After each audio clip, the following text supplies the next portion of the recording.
Good morning, everybody. Hi there. I just came on board here with Facebook Live, and I think I was on my personal page, and this is meant to be on the Vitality Project page. So if you were on the previous page and can join me here, that's great. I was just saying that I'm on my way this morning, driving up to visit my dear long-term friend, Jim Finley. Jim and I have been getting together for 40 years for breakfast or lunch about every other week. And he's one of my dearest friends and one of the deepest souls on the planet. If you have curiosity to check out Jim's books, you can look up James Finley, Dr. James Finley. He's written a number of books over the years, and he's working on one now, and he sends me preview copies of it, and that's what we're discussing even today. You can also go to Jim's website, Contemplative Way, one word, contemplativeway.org. Jim's been very involved in the intersection between psychology and spirituality for his entire career, and is a dear, dear, dear brother of mine. Good morning to you, Jason. Great to have you. My partner, Jason, is on board with us.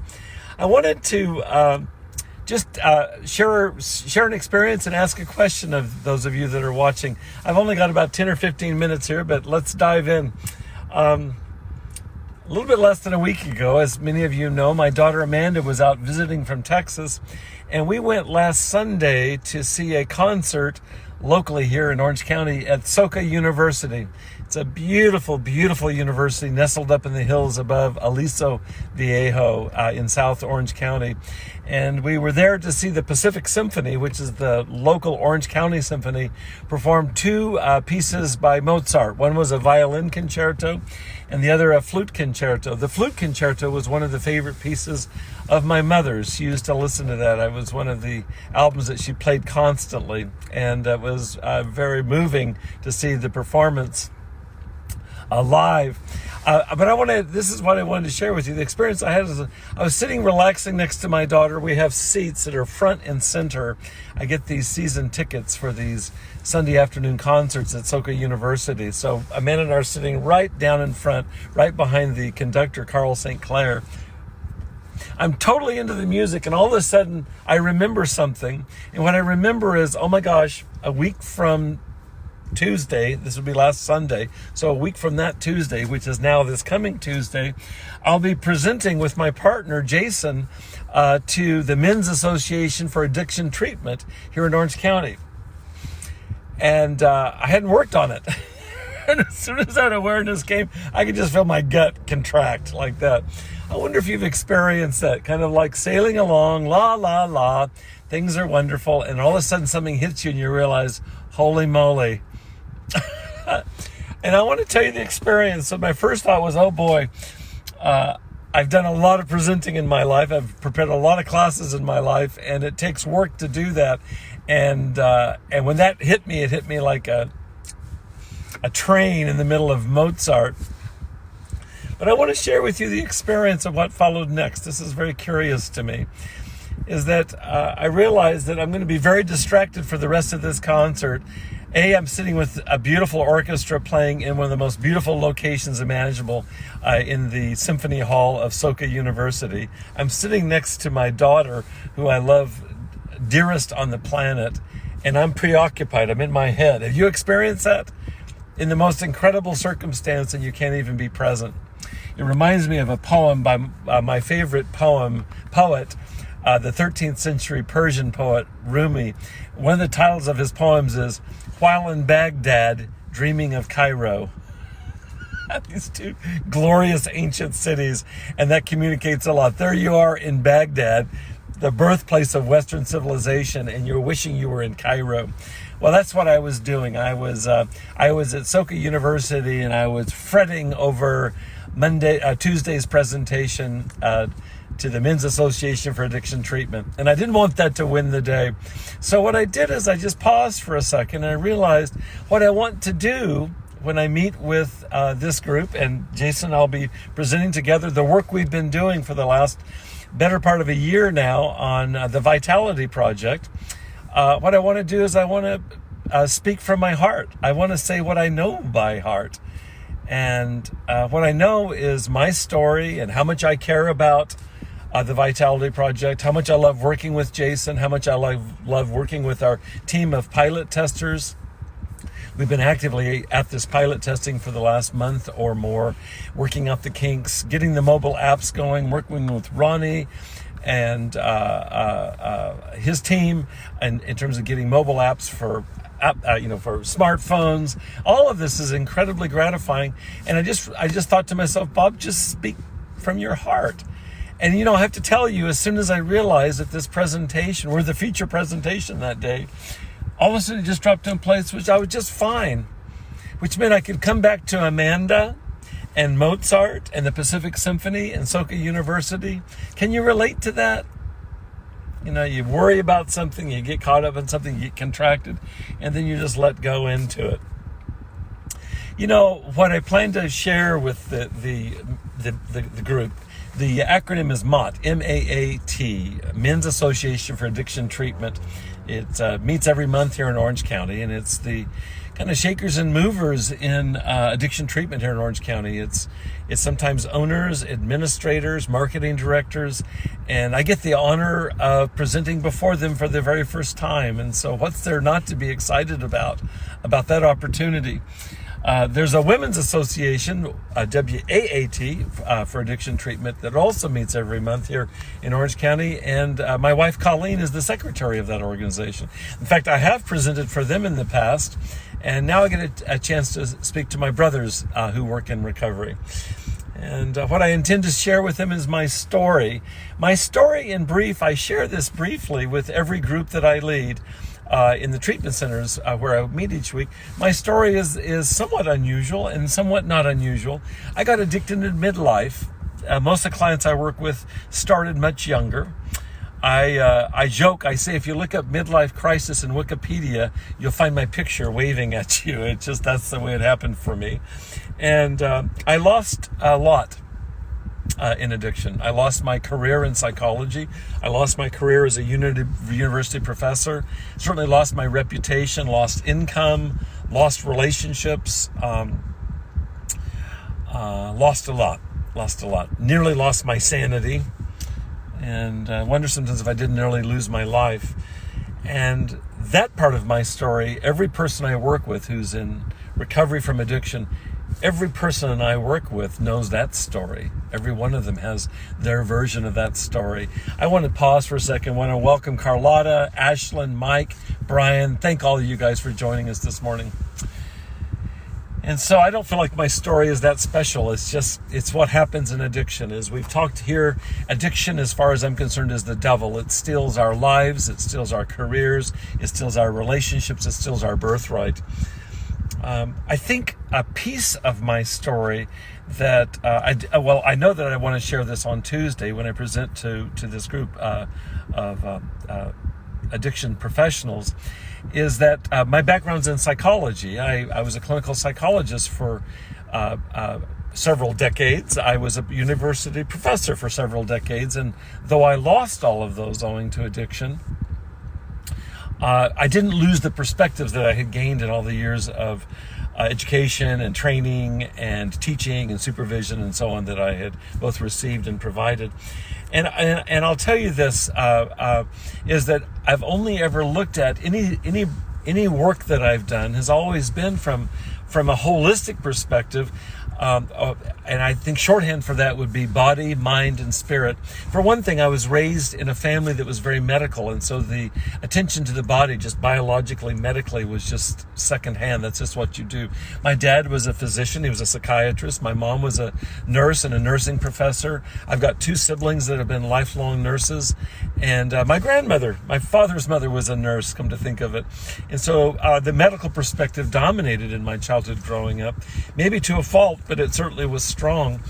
I know that I was very interested in not only, medical perspectives. I was actually more interested in what goes on inside of us. Medicine looks at what's going on from the outside. You can examine scientifically. For example, you can do a chemical analysis of somebody's blood. and you can do that objectively. If you want to know what's going on inside of somebody emotionally, or what's going on inside of a relationship, you have to talk to people. You can't measure that with a brain scan or a chemical analysis. That was what always interested me. So I was very interested in the mind, emotions, relationships. So I studied psychology. But also from virtually, well, as far back as I can remember, I've always been very interested in spiritual reflections. I didn't grow up in an orthodox religious background, but I was always quite taken by philosophy and spirituality. And I knew that if I studied psychology, I was going to have to study psychology that held a respect and included in whatever therapy was, included a hefty spiritual dimension. So there was one school when I finished my undergraduate degrees. I had a double major in psychology and religious studies, and I knew I wanted to continue that in graduate school. So there was one school in the country that was doing that when I applied to graduate school, and it was Fuller Seminary. Hello, Robert. Good to see you, brother. In Pasadena. So I moved to Southern California, and I started a 6-year doctoral program in clinical psychology, and also got my master's degree there in religious studies with the goal of integrating psychology and spirituality. In fact, my doctoral dissertation, this is 35 years ago, was one of the first studies on mindfulness meditation. It wasn't quite the thing that it is now, and that brought together my interest in psychology and spirituality for sure. And I've continued to maintain not only active mindfulness practice, but I've incorporated that into all the work I've done over the years, including now in the work that I do, which is 100% addiction recovery coaching. That's really what I do. So my background was always oriented towards body, mind, and spirit, but as things developed for me, it also continued beyond that. I'm a lifelong musician. I'm a drummer. I've drummed since I was a little boy, and before that, I was trained in piano, and so I grew up in a musical family. Mom was a pianist, Dad was a bass player. All my siblings played instruments, and so I took to drums very powerfully and continue to drum actively. And I've always thought of the creative expression in our lives as that's the realm of the soul. So I think of self-expression in terms of music or art or dance or any creative expression is how the soul expresses itself. And so that needed to be integrated not only into my work but into my recovery as I got into recovery 10 years ago. And then another piece of it for me, and this is part of the reason I got addicted in midlife, was my studies in the psychology of Carl Jung, his attention to the shadow. And so I felt like another dimension of my own recovery, in addition to body or the medical perspective, in addition to mind or the psychological perspective, in addition to spirituality, in addition to creativity in the soul, I needed to include shadow work. And shadow work has been very much a part of what I've done as a therapist in the past and now as a coach, and is very much at the heart of my own training in Jungian psychology. And I felt like I couldn't ignore that if I was going to sustain recovery. So just for you to know that the kind of distillation of all of this is when I got into recovery, at the very least, it seemed like to me that my recovery needed to be centered around a multi-pronged approach: body, mind, spirit, soul, and shadow. And I had this sense also that it wasn't going to be a one-shot deal. I wasn't going to recover in a month, that I was going to have to address all 5 of these dimensions, just for shorthand, probably for the rest of my life, in a way that I hadn't. I had kind of gotten away with neglecting one or more of these dimensions at various times in my life, and it felt like from now on, it would be non-optional if I wanted to sustain recovery. So a holistic orientation felt important, and it felt important for me to get good, up-to-date information in all of these sectors. And so for the last 10 years, I've committed myself, as I have over virtually my entire 40-year career, of building in time to study, to research, to understand, and to teach what it is I know about each one of these dimensions of our experience. There's another thing that I learned as a psychologist in my life that I knew was going to have to be necessary in terms of my work in recovery, and that was that, as far as I was concerned, healing of any kind, including healing from addiction, it takes a village. It takes a village. All of my training in psychology emphasized the relationship as being primary in what heals us in therapy, for example, and that in psychology we call it co-regulation. Just as you teach somebody how to manage their stress with self-regulation, it's mandatory that we be engaged in community for co-regulation. So all of those have been a part of my own recovery for these last 10 years. Now, what got troubling to me is I got to working in treatment. Hello, Jim. Welcome to you. As I began working in addiction treatment in the last 10 years, what I found was that the typical scenario was that people come to treatment for, let's say, 30 days, and they leave treatment. They have profound experiences oftentimes, but they leave treatment, go back home again, and have insufficient support.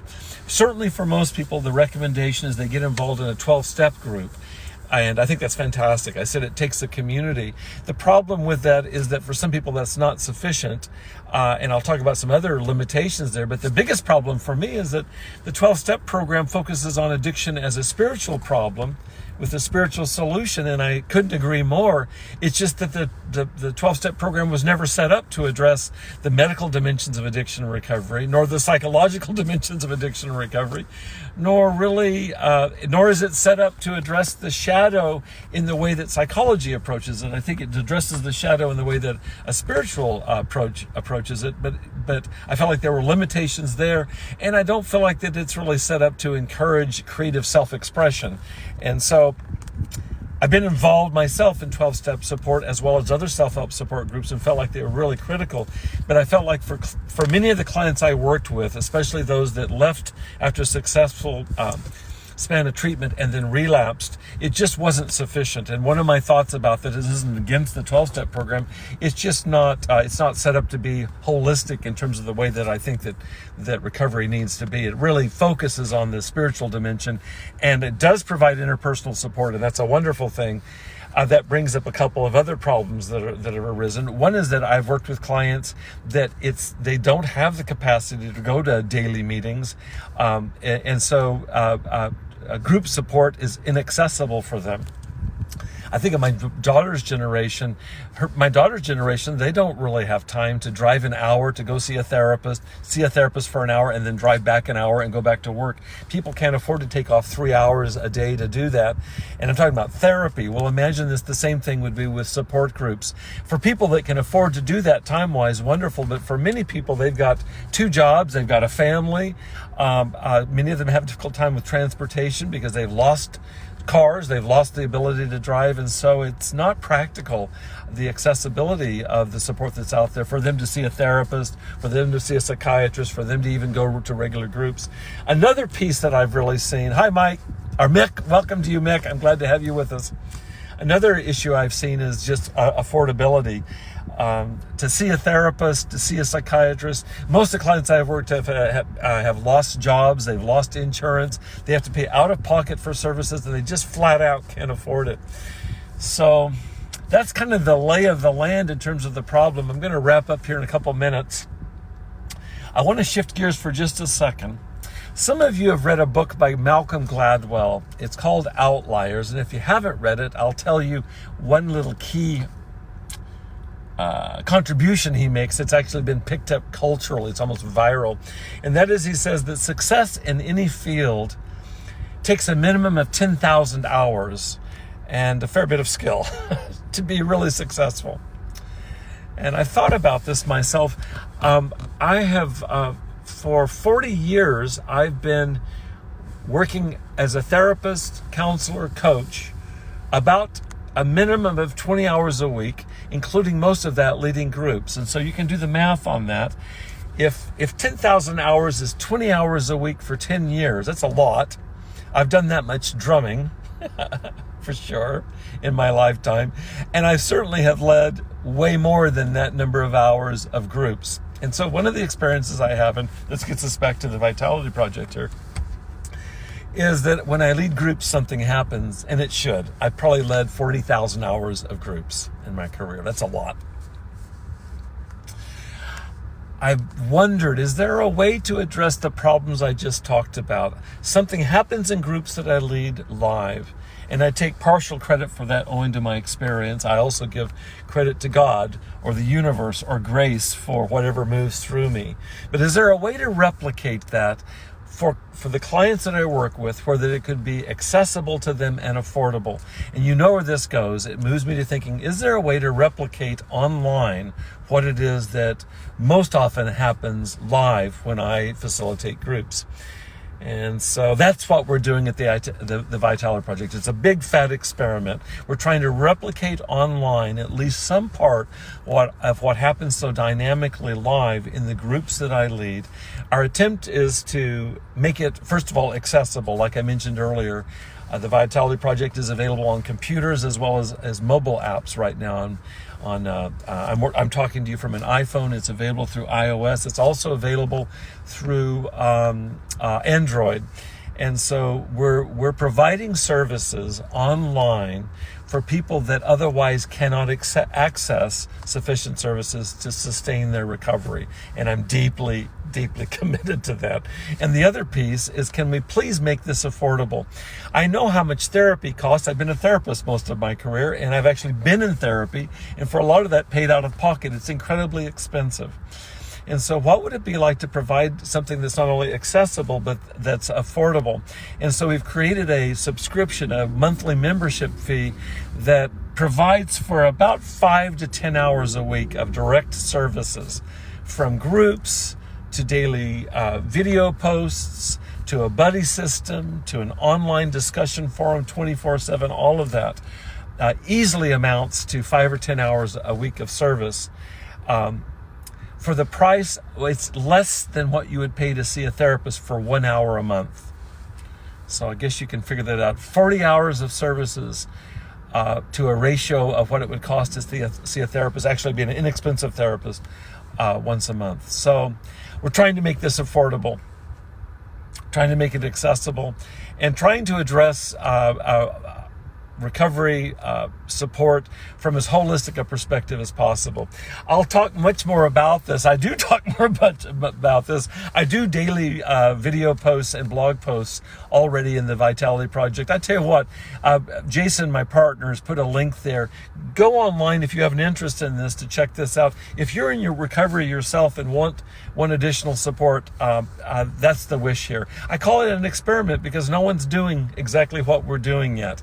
And I feel like it needs to be done. And so, if not us, whom, right? So we're doing it. So if you're in recovery, come check this out. If you have a loved one in recovery, please send them to this. And I want to say one other thing. If you are the loved one of someone who's either in active addiction and or in early recovery at any point along the way, you're welcome to join too, because part of what we're doing, and it's implied in what I said earlier, is to provide comprehensive information about the medical aspects of addiction recovery, about the psychological aspects, a spiritual foundation for understanding recovery, looking at the role of creative process in terms of our healing from addiction, as I talked about it, talking about the soul, and also providing ample opportunity to investigate the shadow and heal the shadow, the parts of ourselves that go unseen. That's really what kicked me in the butt in midlife and certainly sparked my own addiction, and the healing of which was required for me to be able to sustain recovery. All of that we cover in the Vitality Project. So I'd love for you to check it out. We have an entry invitation for $1. And so I'm hoping you can afford that. Come check me out. I hope that you'll join us here at the Vitality Project. I thank all of you for joining me. Wish you a beautiful weekend. Take good care. I'm off to visit my friend Jim. Bye-bye for now.